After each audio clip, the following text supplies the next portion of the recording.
नमस्कार, स्वागत है आपके अपने YouTube चैनल आधारशिला क्लासेस में। हम लोग बात करने वाले हैं फिजिक्स की।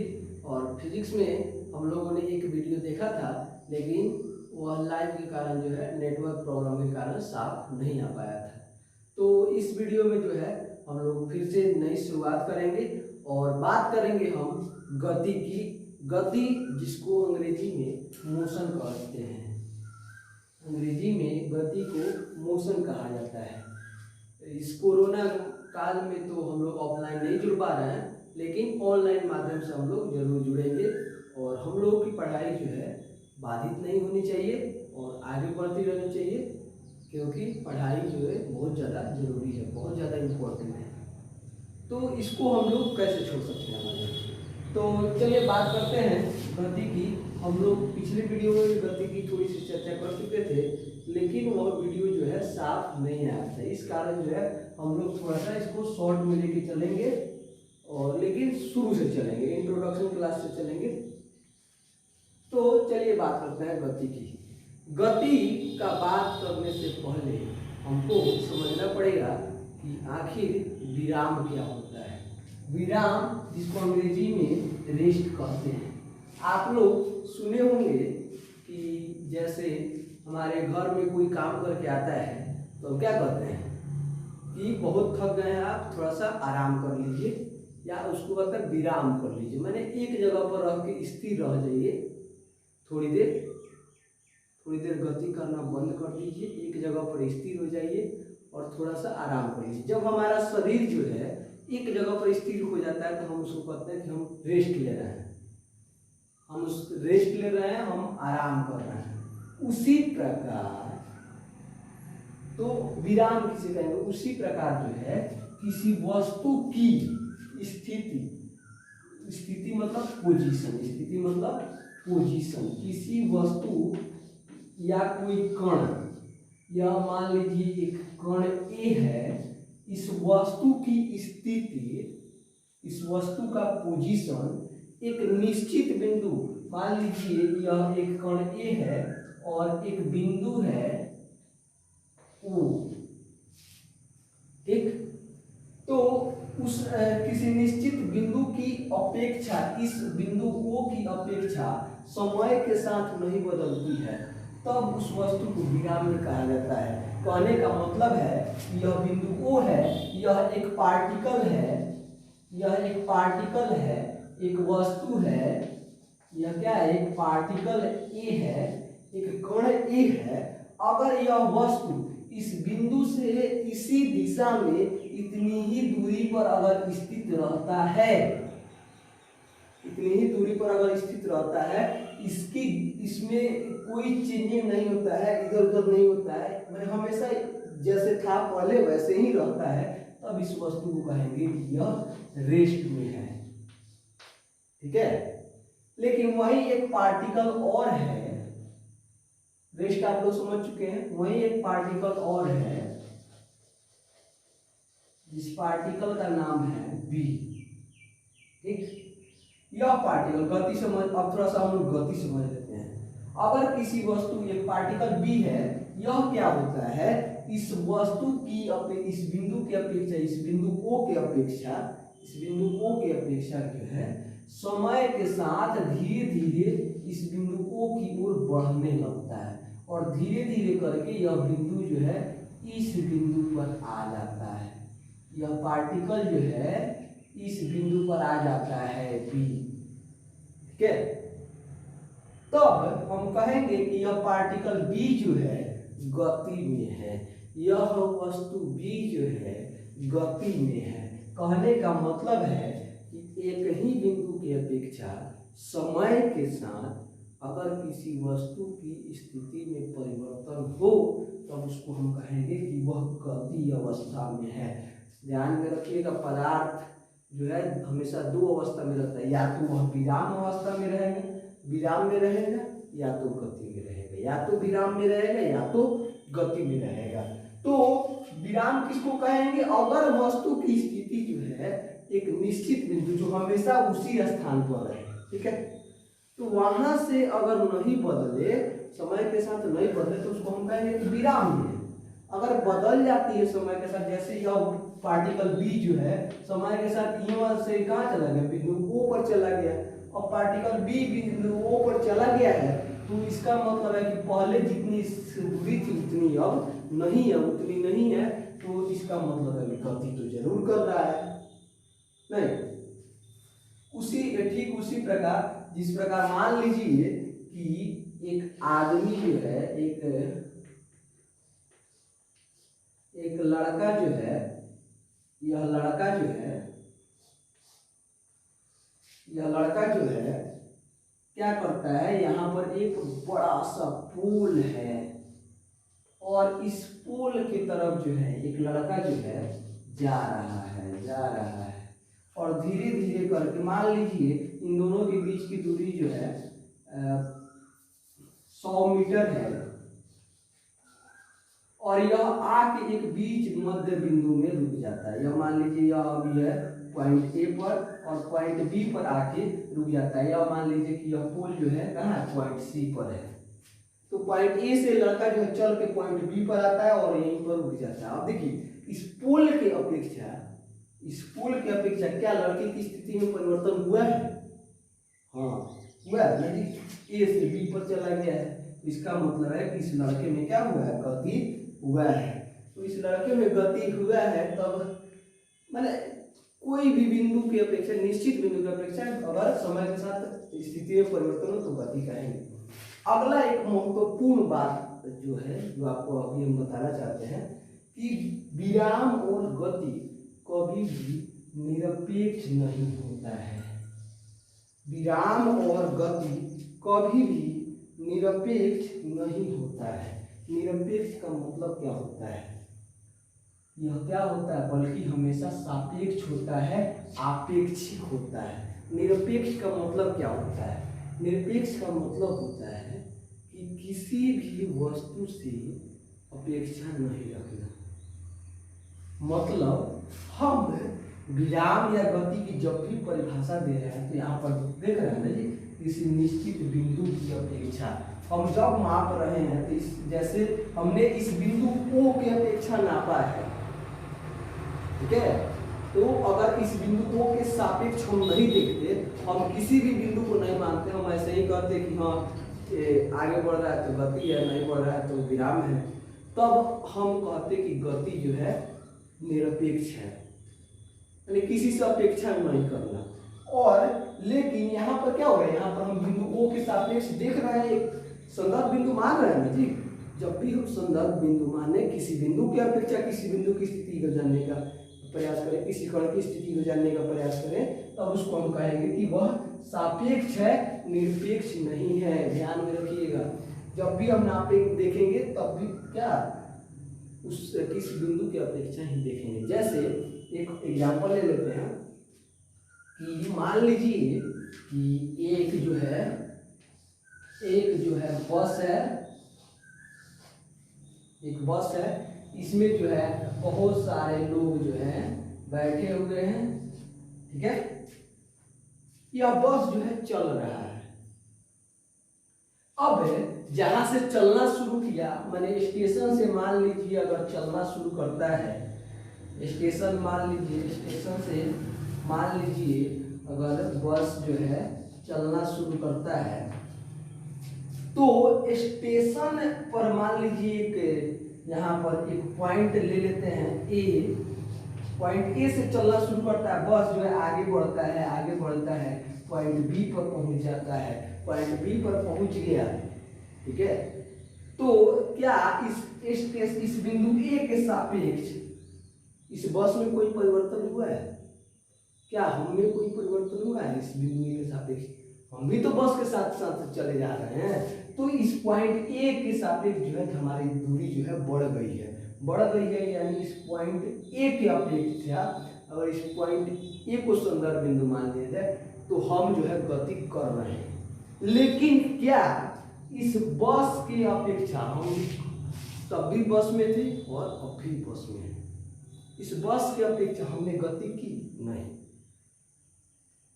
तो एक ही स्थिति है, लेकिन अलग अलग बिंदुओं की अपेक्षा जो है हमारी गति और विराम में चेंजिंग हो जा रहा है। जैसे इस पॉइंट ए के सापेक्ष हम गति कर रहे हैं, लेकिन इस बस के अपेक्षा गति नहीं कर रहे हैं। बात आप लोग समझ रहे होंगे।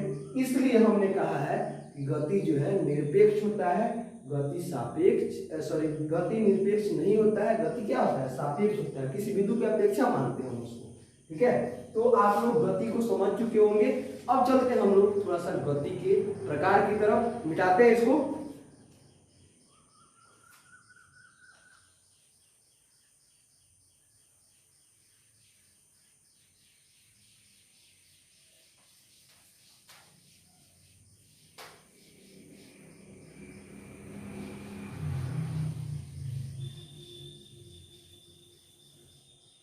चलते हैं इसके प्रकार की तरफ, इसके टाइप्स की तरफ।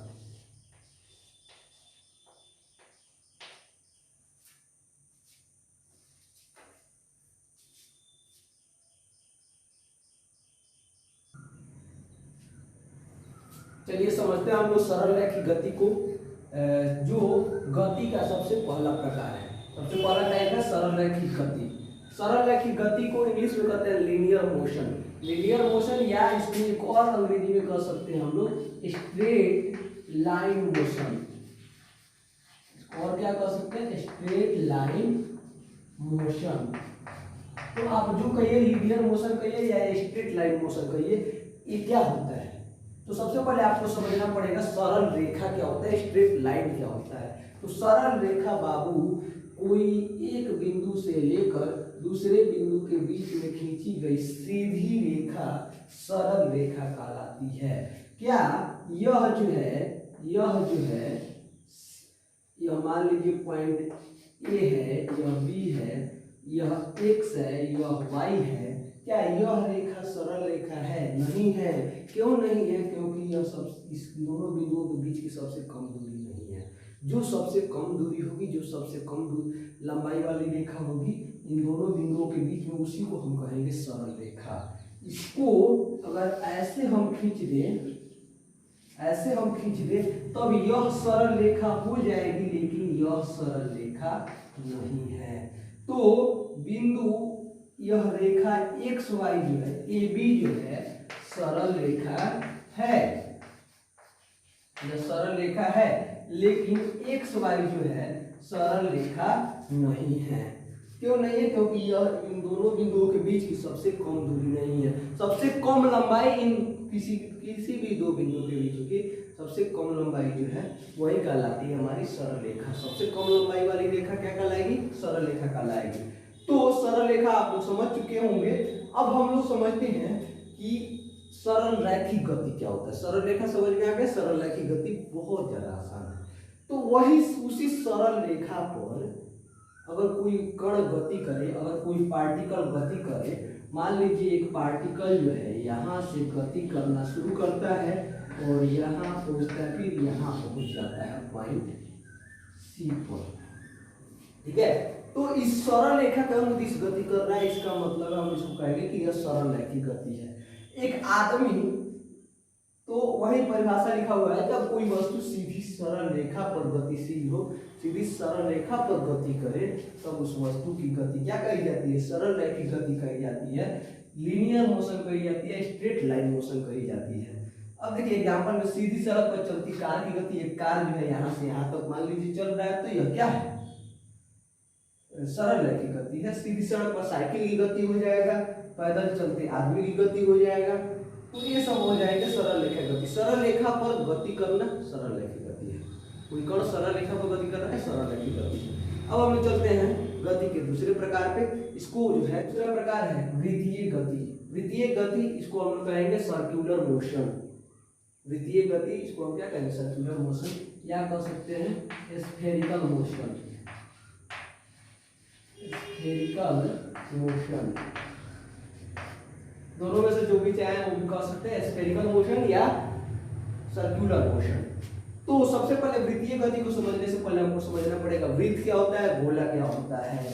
तो जब किसी एक बिंदु के से हमेशा निश्चित दूरी पर हमेशा निश्चित दूरी पर कोई वस्तु गति करे तब उसको हम कहेंगे वृत्तीय गति। यहाँ से इसकी लंबाई भी वही है, एक मान लीजिए एक लंबाई है a, यहाँ से इसकी भी लंबाई a है, यहाँ से इसकी भी लंबाई a है, यहाँ से इसकी भी लंबाई a है और यहाँ से इसकी भी लंबाई a है। इस बिंदु मान लीजिए यह सेंटर है इसका C है, तो इस बिंदु से हमेशा एक लंबाई पर अगर कोई पथ बना हुआ है और उस बिंदु के चारों ओर बना हुआ है तब उसको हम कहेंगे कि यह एक वृत्त है। यह क्या है? एक वृत्त है। यह कहलाएगा एक वृत्त, जिसको अंग्रेजी में कहते हैं सर्कल। एक बिंदु से हमेशा समान दूरी पर जो पथ बना होता है उसको हम क्या कहते हैं? वृत्त कहते हैं। तो इसको हम कहेंगे वृत्त। और जब अब वृत्तीय गति समझने की समझ सकते हैं हम लोग आसानी से। जब इस वृत्तीय पथ पर कोई पार्टिकल ए जो है, कोई पार्टिकल ए जो है गति करे,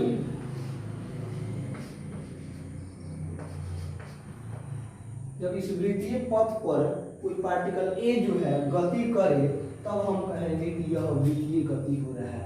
वही हमने परिभाषा लिखा, जब कोई वस्तु जो है, कोई कण जो है, कोई पार्टिकल जो है वृत्तीय पथ पर गति करे यानी सर्किल पर गति करे तब उसको उस वस्तु की गति वृत्तीय गति कही जाती है। जैसे पृथ्वी के चारों ओर चंद्रमा की गति, पृथ्वी जो है इसके चारों ओर चंद्रमा जो है दीर्घ वृत्ताकार कक्षा में गति करता रहता है। ठीक है, तो पृथ्वी के चारों ओर चंद्रमा की गति कौन सी गति कही जाएगी?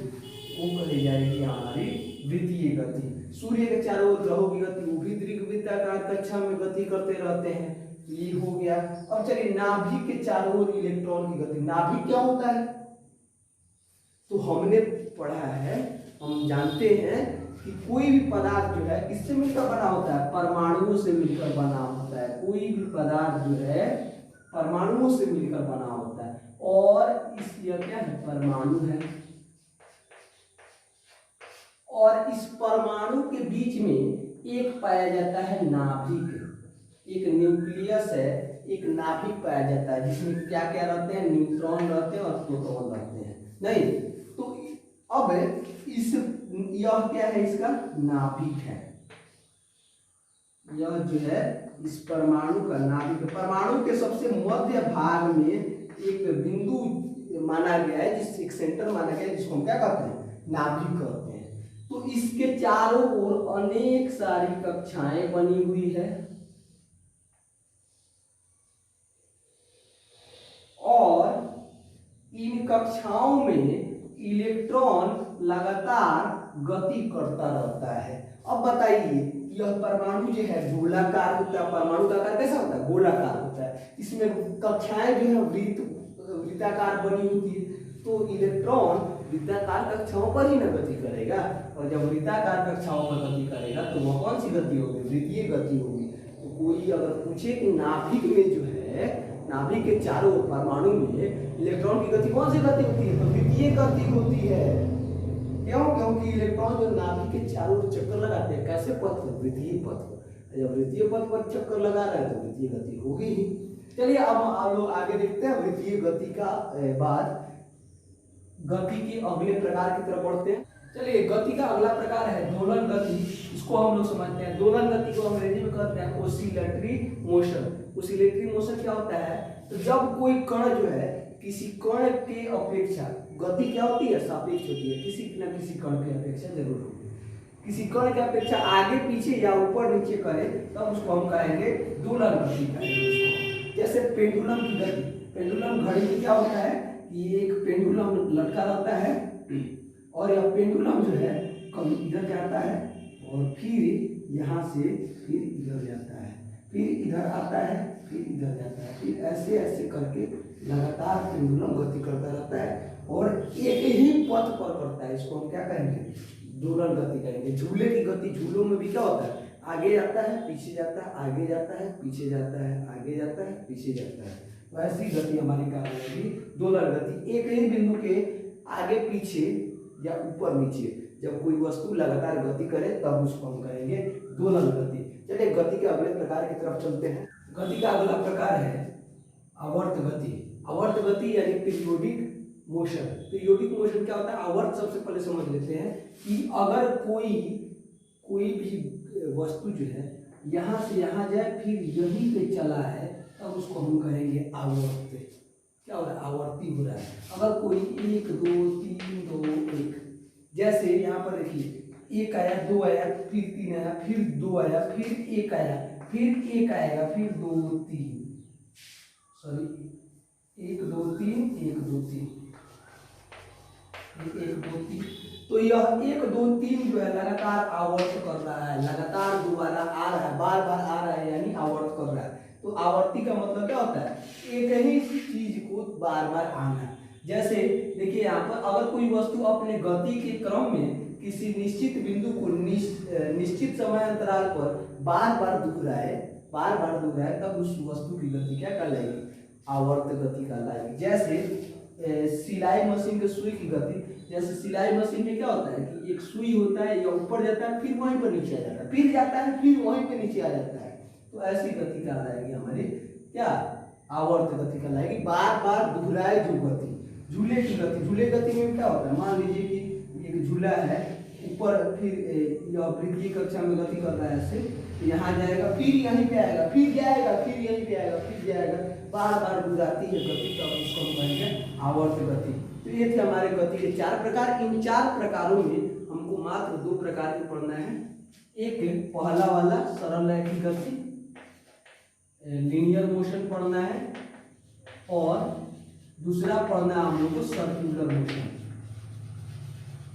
वृत्तीय गति। इनमें से 2 गति पढ़नी है, 2 गति हम लोग को नहीं पढ़नी। आगे की कक्षाओं में हम इन 2 गतियों के बारे में पढ़ेंगे। तो इन 2 गतियों के बारे में हमें इस चैप्टर में जो है पढ़ना है।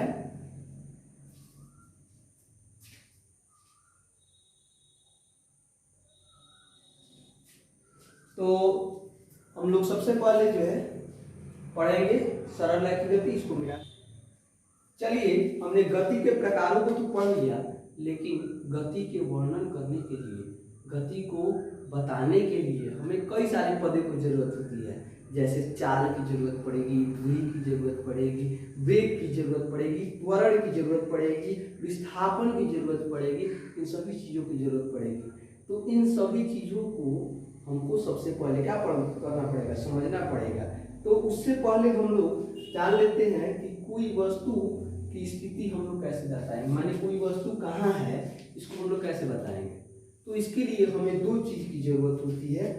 एक जरूरत होती है उस वस्तु की स्थिति। किसी भी वस्तु की स्थिति दर्शाने के लिए, कोई भी वस्तु कहाँ है इस बात को दर्शाने के लिए, किसी वस्तु की स्थिति का निर्धारण करने के लिए 2 चीजों की जरूरत है जी। पहली जो है वस्तु की स्थिति है, 2 चीजों की जरूरत होती है। पहली क्या हो जाएगी? वस्तु की स्थिति, वस्तु कहाँ है, पोजीशन कहाँ है उसका। और दूसरी जरूरत होती है दिशा की, ठीक है, उसका डायरेक्शन क्या है, उत्तर में है, दक्षिण में है, पूर्व में है, पश्चिम में है। इन सभी की जरूरत, 2 चीजों की जरूरत पड़ेगी। एक स्थिति की, माने कितनी दूरी पर है, और दूसरी पोजीशन की, किसके अपेक्षा, उस सापेक्ष बिंदु के अपेक्षा। तो इन 2 चीजों की जरूरत हमें पड़ने वाली है। तो अब देखिए किसी भी वस्तु की स्थिति को हम लोग 2 तरीकों से दर्शाते हैं। एक, किसी भी वस्तु की स्थिति को हम लोग ये तो 2 चीजें जो हैं हमें जरूरी हैं। ये 2 चीजें हमें पता नहीं है तब तक हम नहीं बता सकते। मान लीजिए कि राम जो है हमसे 5 किलोमीटर दूर है। अब यह 5 किलोमीटर उत्तर की तरफ है या उत्तर की तरफ है, या दक्षिण की तरफ है, या पूर्व की तरफ, या पश्चिम की तरफ है, पता नहीं रहेगा। तो मान लीजिए हमसे कहे कि 50 मीटर दूर है राम, मान लीजिए हमसे राम जो है 50 मीटर दूर है। तो अगर हमको पता नहीं है दिशा, तो हम कहीं चले जाएंगे, उत्तर में चले जाएंगे, दक्षिण की ओर चले जाएंगे, पूर्व की चले जाएंगे, पश्चिम की ओर चले जाएंगे। मान लीजिए कि राम जो है उत्तर की तरफ है, हम चले गए दक्षिण की तरफ, तो राम मिलेगा? नहीं मिलेगा। तो इसके लिए हमें एक पहली स्थिति तो पता होनी चाहिए कि कितनी मीटर दूर है और दूसरी दिशा भी जरूरी है। तो अब इस चीज को, इस बात को कि हाँ हम कैसे दर्शाएं कि एक निशान चाहिए ना जी, तो उस बात को हम लोग दो तरीकों से दर्शाते हैं। एक पहली विधि है कार्तीय अक्ष विधि, कार्तीय अक्ष विधि, और दूसरी विधि है भौगोलिक विधि। इन दोनों को जो है हम लोग समझ लेते हैं। पहली है कार्तीय अक्ष विधि और दूसरी है भौगोलिक विधि। अगर कोई वस्तु सरल रेखा पर गति कर रहा है तो कार्तीय अक्ष विधि क्या होता है कि इसमें जो है एक एक्स होता है, एक एक्स डैश होता है, बीच में जो है आपका जीरो होता है, शून्य होता है। तो यहाँ से इधर की तरफ की दूरियां जो है पॉजिटिव मानी जाती है, आप लोग पढ़े हुए हैं संख्या रेखा, और इधर की माइनस माइनस नहीं। अब अगर कोई अगर दो अक्ष भी दर्शाना हो तो यहाँ पर एक होता है वाई और एक होता है वाई डैश। इसको हम लोग कहते हैं कार्तीय अक्ष। इसको क्या कहते हैं? कार्तीय अक्ष। ठीक है, इसको हम लोग कहेंगे कार्तीय अक्ष। अब सबसे पहली बात, अगर एक विमीय गति, अगर सरल रेखा में कोई वस्तु गति कर रहा है तो उसके लिए तो हमें वाई अक्ष की जरूरत है ही नहीं। तो कार्तीय अक्ष विधि को सबसे पहले समझ लेते हैं। अगर कोई वस्तु जो है सरल रेखा पर गति कर रहा है, माने मान लीजिए अगर वस्तु ए बिंदु से बी बिंदु पर पहुंचता है, यहाँ से गति करके बी बिंदु में पहुंचता है, इसके बीच की दूरी जो है 10 मीटर है, तो इसकी दिशा क्या होगी? इसकी दिशा क्या होगी? बाएं तरफ होगी ना जी, इसकी दिशा बाएं तरफ होगी। मान लीजिए इधर को हम लोग मान लेते हैं, तो अगर हमको दर्शाना हो तो कैसे दर्शाएंगे? यहाँ पर एक्स डैश होगा, यहाँ पर एक्स होगा, और यह 10 मीटर दूरी तय किया है, तो यहाँ पर 5, यहाँ पे 10, तो यह वस्तु यहाँ पे है। हम लोग लिखेंगे कि वह वस्तु कहाँ है? यहाँ पर पार्टिकल जो है पी यहाँ पर है। ठीक है, 10 मीटर दूरी पर है। ऐसे नहीं कहेंगे कि हाँ यहाँ पे। अगर वस्तु जो है यहाँ से इधर की तरफ गति किया होता तब कहते कि हाँ, तब हम 0 से नहीं इधर लेते, -5 लेते इधर, और इधर लेते -10, तब इधर दर्शाते। यह है एक विमीय गति, सरल रेखा पर गति, एक विमीय गति। इसमें हमें केवल एक्स की जरूरत है, वाई की तो जरूरत ही नहीं है, तो इसको कहते हैं हम लोग एक विमीय गति। ठीक है, तो आप लोग समझ रहे होंगे कि कार्तीय अक्ष विधि क्या होता है, जिसमें हमें क्या एक केवल बाएं तरफ है कि दाएं तरफ है, दो ही दिशाएं होती है इसमें, एक बाएं तरफ एक दाएं तरफ। अगर कोई वस्तु जो है, इसको मिटा देते हैं, अगर कोई वस्तु जो है सरल रेखा के साथ साथ थोड़ा सा ऊपर से गति करे तब हम उसको कहेंगे कार्तीय अक्ष विधि। मान लीजिए कोई ऊपर हवा में गति कर रहा है, यहाँ पर समतल है और यहाँ पर गति कर रहा है। ठीक है, हमको तो इसके लिए दो चीजें दर्शाना पड़ेगा, एक ऊपर से नीचे की और एक इधर से यहाँ तक की दूरी। यह भी दर्शाना है, यह भी दर्शाना है, तो इसके लिए हम लोग दो चीजों को लेते हैं, एक एक्स लेते हैं और वाई लेते हैं, जिसको कार्तीय अक्ष कहते हैं। जैसे इसमें एक्स लिया गया और वाई लिया गया है। अब कहा जाए कि एक वस्तु जो है जमीन से 5 मीटर ऊपर, एक वस्तु जो है जमीन से 5 मीटर ऊपर से फेंका जा रहा है, और वह वस्तु जो है 10 मीटर दूरी तय कर रही है। जमीन से 5 मीटर ऊपर, मान लीजिए यहाँ पे 5 है, यहाँ पे 10 है। ठीक है, तो जमीन से 5 मीटर ऊपर, 5 मीटर ऊपर एक वस्तु जो है इधर से 100 मीटर की दूरी, मान लीजिए यहाँ पर 100 है, इधर से 100 मीटर की दूरी तय करती है, तब कहेंगे कि वह वस्तु जो है यहाँ पर है, वह वस्तु ए जो है यहाँ पर है। इसके लिए हमें दो चीजों की जरूरत पड़ी ना, तो इसको हम कहते हैं द्विविमीय गति। ठीक है, अब इसी को जो है, ये हो गया हमारा कार्तीय अक्ष विधि, जिसको हम लोग मैथ में हम लोग जैसे पढ़ते हैं ना जी, कार्तीय अक्ष। तो उसी तरह इसमें क्या होता है, इसमें एक अक्ष होता है, इसको हम क्या कहते हैं? एक अक्ष कहते हैं, और इसको हम लोग कहते हैं वाई अक्ष। तो इसमें दो चीजें होती है, एक अक्ष होता है, एक वाई अक्ष होता है। तो एक अक्ष और वाई अक्ष पे हम लोग जो है गति को दर्शाते हैं। और सरल रेखा गति के लिए हमें केवल किसकी जरूरत पड़ती है? एक अक्ष की जरूरत पड़ती है। आगे जब हम लोग त्रिविमीय गति पढ़ेंगे तब उसमें हमें 3 अक्ष की जरूरत पड़ेगी, एक्स वाई और जेड, लेकिन यहाँ पर हमें 2 अक्ष की गति। तो इस चैप्टर में जो है हम लोग बेसिकली दो की गति नहीं करानी है, बस एक ही की गति करनी है। तो इसमें हमें केवल थोड़ा सा एक शख्स लेंगे। अब देखिए भौगोलिक विधि क्या होता है। भौगोलिक विधि क्या होता है समझ लेते हैं इसको, थोड़ा सा मिटा देते हैं इसको। भौगोलिक विधि क्या होता है कि हम लोग 4 दिशाएं मानते हैं, एक उत्तर, दक्षिण, पूरब, पश्चिम। हम लोग कितनी दिशाएं मानते हैं? 4 दिशाएं मानते हैं। 4 दिशाएं मानते हैं हम लोग। एक उत्तर, उत्तर जो है इसमें हम लोग ऊपर की तरफ मानते हैं, नीचे की तरफ मानते हैं दक्षिण, ठीक है, दाएं की तरफ मानते हैं पूरब, और इधर की तरफ मानते हैं हम लोग पश्चिम, ठीक है। एक उत्तर मानते हैं, दक्षिण मानते हैं, पूरब मानते हैं, पश्चिम मानते हैं।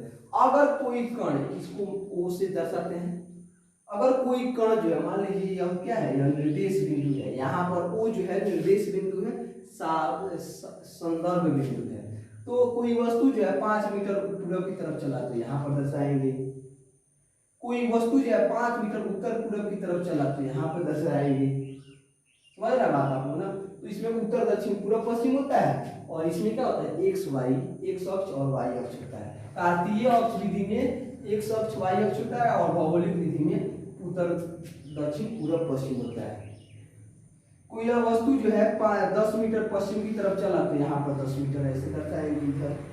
कोई वस्तु 10 मीटर पश्चिम दक्षिण की तरफ चला तो यहाँ पर दर्शा देंगे।